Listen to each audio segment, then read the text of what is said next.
Ito, Starex ko nga pala.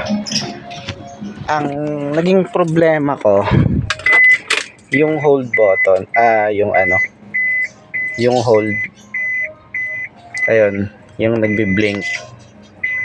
Ayan, tapos pag tumatakbo siya, parang delay yung shifting. Sagad na sagad ka na ng diin, tapos halos hindi pa nagsishift. So matagal, tapos nasa 100 lang yung niya, kaya niyang takbo. So ito, nakita ko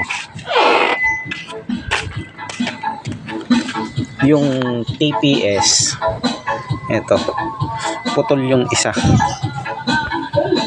Ito, ayan, putol yung isang wire. Tatlong wire na lang yung nakakonect, naputol yung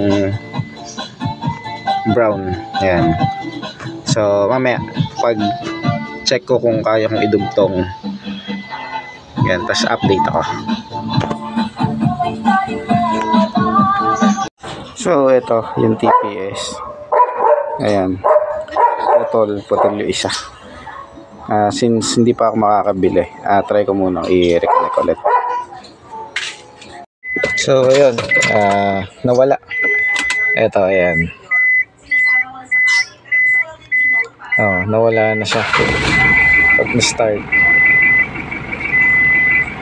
nawala yung yung hold power. Yun,